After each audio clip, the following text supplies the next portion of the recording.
Hello students, Sanskrit में हमने revision start कर लिया है। आपको फर्स्ट वीडियो आया उसमें right in Sanskrit and right in English, जिसमें हमने चित्र पदाने किए। उसके बाद सेक्शन बी है जिसमें है कंप्लीट द पोयम। आपको मैंने पोयम कराई है। लास्ट टाइम हमने कंप्लीट द श्लोका लिए थे, इस बार हमने कंप्लीट द पोयम लिए।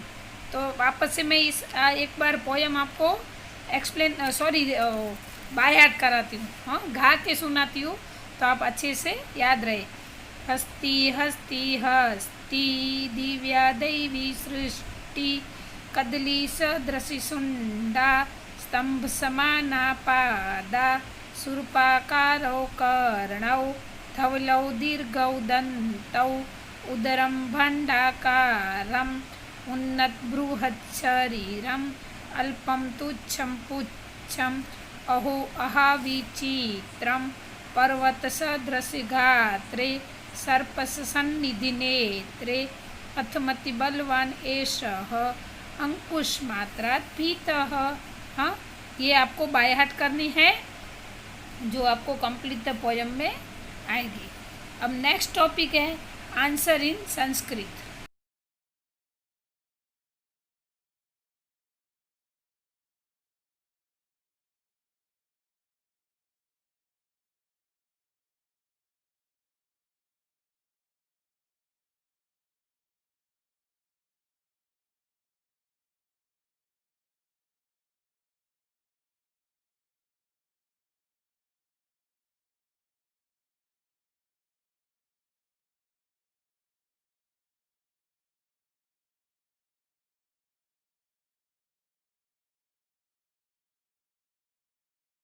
पहले हम चैप्टर 5 के आंसर इन संस्कृत लेंगे। पोयम 5 के। गजस्य सुंडा की दृष्टि अस्ति, मतलब हाथी की सूंड कैसी दिखती थी। तो गजस्य सुंडा आपको पहले भी समझाया कि की दृष्टि है वो क्वेश्चन का वर्ड है, उसकी जगह पे आपको आंसर का वर्ड लगा देना है। कदली सदृशि फिर अस्ति लिख के फुल स्टॉप करना है। अगर ऐसे आप आइडिया लड़ाओगे तो आपको अच्छे से याद रहेगा। गजस्य सुंडा की दृष्टि अस्ति, तो गजस्य सुंडा कदली सदृशि अस्ति। गजस्य पादा कीदृशा सन्ति, तो गजस्य पादा स्तंभ समाना सन्ति। देखो कीदृशा की जगह पे आपको स्तंभ समाना लिखना है। गजस्य कर्णों कीदृशौ, मतलब हाथी के कान कैसे है, तो इसका आंसर होगा गजस्य कर्णों सुरपाकारौ, कैसे थे, सूप आकार के। गजस्य दंतौ कीदृशौ, तो गजस्य दंतौ धवलौ दीर्घौ, कीदृशौ मतलब कैसे, तो धवलौ दीर्घौ। नेक्स्ट है गजस्य उदरम कीदृशम अस्ति, तो गजस्य उदरम भांडाकारम अस्ति। कीदृशम की जगह पे क्या आएगा, भांडाकारम, यानी कि पोट जैसा था। गजस्य शरीरम कीदृशम अस्ति, आपको सिर्फ इस एक वर्ड याद रखना है फिर, लेकिन आंसर पूरा लिखना है, सिर्फ एक वर्ड में आंसर नहीं लिखना है। तो गजस्य शरीरम उन्नत ब्रूहम च अस्ति। 7th है गजस्य पूछम कीदृशम अस्ति, तो गजस्य पूछम अल्पम तुच्छम च अस्ति। उसकी पूछ कैसी थी, तो गजस्य पूछम अल्पम तुच्छम च अस्ति। नेक्स्ट है गजस्य पर्वत सदृशे गात्रे नेत्रे कीदृशे, मतलब पर्वत जैसे गात्रे कैसे दिखते थे, तो गजस्य पर्वत सदृशे गात्रे नेत्रे सर्पसन्निभे। सर्पसन्निभे, सिर्फ कीदृशे की जगह पे आपको सर्पसन्निभे लगाना है तो पूरा आंसर हो जाएगा। अति बलवान हस्ती कस्मात् भीतः, मतलब भवती, तो अति बलवान मतलब इतना बलशाली हाथी किससे डरता है, तो अति बलवान हस्ती अंकुश मात्रा भीतः भवती, मतलब वो उसके ऊपर जो अंकुश होता है, उससे उसको डर लगता है। आया समझ में। ये है आपके पोयम 5th के क्वेश्चन आंसर। जैसे मैंने आपको समझाया किसी क्वेश्चन का जो कीदृशम वर्ड है उसकी जगह पे आपको आंसर का वर्ड याद रखना है, फिर पूरा क्वेश्चन में से लिखोगे तो आपकी गलती कम होगी, लेकिन आंसर पूरा लिखना है। अब भाई चैप्टर 6 के क्वेश्चन आंसर। चैप्टर 6 जब मैं आपको एक्सप्लेनेशन कर रही थी तभी आपको बताया था कि आप सिर्फ 5 वर्ड याद रखना। अद्य मतलब टुडे, स्वः मतलब टुमारो, यह मतलब यस्टरडे, पूर्व मतलब बिफोर और पश्चात मतलब आफ्टर। अगर ये वर्ड याद रखोगे तो आपको MCQ, filling the blanks, question answer, right wrong और मैच तो पर सब कुछ आ जाएगा। हाँ, तो यहाँ पर मैंने MCQ और क्वेश्चन आंसर दोनों मिला के लिखा है, जो आपको उलट पुलट करके पूछा जा सकता है। पहले अद्य शनिवासरः, स्वः कः वासरः। स्टूडेंट, अद्य मतलब आज और स्वः मतलब कल, टुमारो। अगर आज शनिवार है तो कल कौन सा वार होगा? तो कौन सा होगा? रविवासरः। लेकिन आपको पूरा आंसर लिखना है, अद्य शनिवासरः, स्वः रविवासरः। सेकेंड है अद्य गुरुवासरः, यह कः वासरः। यहाँ पे अद्य मतलब टुडे, यह मतलब यस्टरडे। हाँ, तो अगर आज गुरुवार है तो कल कौन सा वार था, कौन सा डे था? तो उसका आंसर होगा बुधवासरः। हाँ, कि आज गुरुवार है तो कल कौन सा वार था? बुधवार था। आया समझ में? नेक्स्ट है स्वः रविवासरः, अद्य कः वासरः। सॉरी, स्वः मतलब टुमारो, आवतीकाल। अगर नेक्स्ट डे मतलब टुमारो संडे है तो आज कौन सा डे होगा? हाँ, तो उसका आंसर होगा स्वः रविवासरः, अद्य शनिवासरः। यह शुक्रवासरः, अद्य कः वासरः। मतलब yesterday was Friday, today is the Saturday. हाँ, अगर गई काले शुक्रवार मतलब लास्ट डे शुक्रवार था तो आज कौन सा वार होगा? शनिवासरः। कौन सा डे होगा? सैटरडे। स्वः शनिवासरः, यह कः वासरः। स्वः मतलब टुमारो।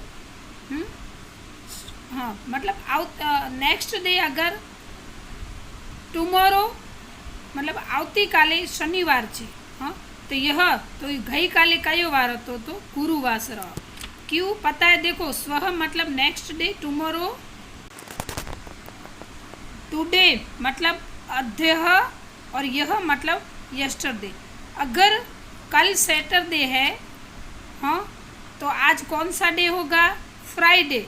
तो जो गया कल वाला वो कौन सा डे था? तो गुरुवासरः। कौन सा डे आएगा? गुरुवासरः। अद्य रविवासरः, यह कः वासरः। तो उसका होगा कि आज रविवार है तो यस्टरडे वॉज विच डे, मतलब गई काले कयो दिवस હતો એમ। तो अद्य रविवासरः तो यस्टरडे वॉज। हाँ, तो स्वः यह कः वासरः, तो उसका आंसर होगा शुक्रवासरः। आया समझ में? आपको MCQ भी ऐसे ही पूछे जाएंगे, मैथ्स पेपर भी ऐसे ही पूछे जाएंगे। मतलब इस बार आपको सिर्फ answer in English and filling the blanks आएंगे और मैथ्स पेपर आएंगे। तो इसमें से ही आपको यह स्वः ऐसे अलग अलग करके आपको पूछा जाएगा। तो पहले ही वापस से बताती हूँ कि आपको जो मैंने शब्दार्थ भेजे हैं, हाँ, टुडे, अद्य, ये सब याद रखना, तो पूरा चैप्टर आपको एकदम इजीली याद रह जाएगा और स्टूडेंट बहुत ही अच्छा लगेगा आपको ये करने में, हाँ, अपने आप करने में। अभी नेक्स्ट टॉपिक है मैच द फॉलोइंग। तो फर्स्ट यहाँ मैंने डायरेक्ट आंसर ही लिख दिए उसके सामने, हस्ती हस्ती हस्ती, तो उसका आंसर होगा दिव्या देवी सृष्टि। सेकंड है अल्पम तुच्छम पुच्छम, तो इसका होगा अहो आहा विचित्रम। थर्ड है कथमति बलवान एषः, तो इसका होगा अंकुश मात्रा बीतः। हाँ, ये पोयम याद रखोगे तो ये भी आपको अच्छे से याद रह जाएगा, इसलिए आपको पोयम बाय हार्ट करनी एकदम कंपलसरी है। अभी नेक्स्ट घात्रौ, तो उसका होगा पर्वत सदृशौ। यहाँ पे देखो मैंने डायरेक्ट आंसर नहीं लिखे लेकिन बीच में आंसर लिखे हैं। फर्स्ट का आंसर होगा थर्ड, सेकंड का होगा फिफ्थ, थर्ड का होगा सेकंड, फिर फोर्थ का होगा फर्स्ट और फिफ्थ का होगा फोर्थ। हाँ, तो घात्रौ तो उसका थर्ड में क्या है, पर्वत सदृश है। फिर दंतौ तो क्या होगा उसका, दंतौ दीर्घ आएगा। हाँ, सुंडा तो सुंड कैसी थी उसकी, तो कदली सदृश। उदरम तो उसका आंसर होगा भांडाकारम। और कर्णौ तो क्या होगा, सुरपाकारम। हाँ, बीच में मैंने आंसर के नंबर लिखे हैं इस मैथ पेपर में, इसलिए थोड़ा याद करके करना। हाँ, और ये लिखना भी है। अद्य मंगलवासरः तो इसका आंसर मतलब आज मंगलवार है तो स्वः बुधवासरः। फिर सोमवासरः पश्चात मतलब सोमवार के बाद कौन सा, पश्चात मतलब पीछे, आफ्टर, तो इसका होगा मंगलवासरः। रविवासरः पूर्व मतलब रविवार से पहले तो इसका होगा शनिवासरः। फिर है गुरुवासरः पश्चात, गुरुवार के बाद कौन सा डे होगा, तो इसका आंसर होगा शुक्रवासरः। फिर सप्ताह प्रथम वासरः मतलब वीक का फर्स्ट डे कौन सा होता है, तो वो होता है रविवासरः। इस मैथ पेपर में भी मैंने डायरेक्ट सामने ही सही आंसर लिखे हैं, सिर्फ जो सेकंड नंबर के हैं उसमें ही बीच में आंसर है, तो आपको इस हिसाब से करना है। स्टूडेंट्स, ये संस्कृत का 2 पार्ट में रिवीजन आपको आया है। कल अगले पार्ट में आधा रिवीजन था और आज के पार्ट में आधा रिवीजन है। आपको ये पूरा रिवीजन कंपलसरी अपनी नोटबुक में लिखना है, क्योंकि आप लोगों की नोटबुक में संस्कृत का वर्क बहुत ही कम लिखा हुआ है। तो ये पूरा रिवीजन अच्छे से लिखोगे तो आप अच्छे से पढ़ भी सकोगे और एग्ज़ाम में अच्छे मार्क्स ला सकोगे। ठीक है, तो आशा रखती हूँ आप सब लिख लोगे और अच्छे से मार्क्स लाओगे। ये वीडियो यहाँ पे पूरा होता है। अस्तु।